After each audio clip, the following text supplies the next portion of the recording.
Ayan, sa isang kaldero guys, nilagay ko lang yung tulingan. Tapos nilagyan ko siya ng gulay na ampalaya. Yung ampalaya na yan guys, galing sa tanim ko. Ayan, tapos nilagyan ko na rin ng hiniwang isang pirasong sibuyas.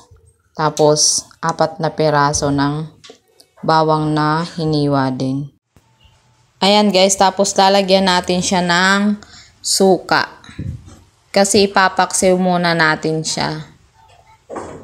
Paksiw na adobo na may gata. Yan yung lulutuin natin ngayon guys. Tapos nilagyan ko na rin siya ng seasoning. Pantitimplahan na natin guys para pag kumulo siya. Yan, malalasahan na natin. Tapos lalagyan rin ng toyo. Imbis na asin guys, toyo yung nilagay ko. Ayan. Masarap to guys, promise. Tapos nilagyan ko rin ng tubig. Yan. Para siya yung tubig yung magluluto sa gulay at saka sa isda. Yan. Tapos tinakpan ko lang siya guys. Pakuluin lang natin siya. Yan, kapag kumulo na, ilalagay naman natin guys yung gata.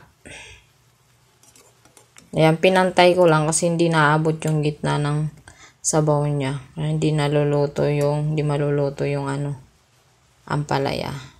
Ayan guys, ginlagyan ko siya guys ng ampalaya, hindi siya mapait. Siguro dahil sa fresh din yung ampalaya. Kasi kinuha ko lang siya sa tanim ko sa harap. Ayan, nilagyan ko ng ampalaya. Masarap. Yan, pagkalagay ng gata guys, papakuluin lang ulit natin siya.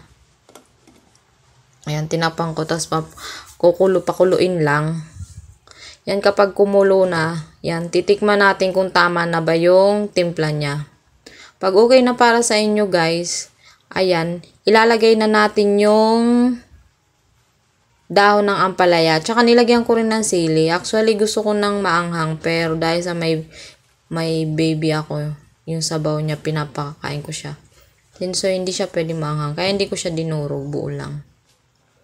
Ayan, yung dahon ng ampalaya guys, galing din yan sa tanim ko sa harap ng bakura namin. Ayan.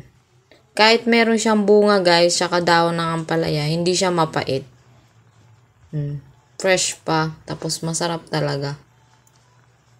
Wag lang masyadong madaming ampalaya. Yan.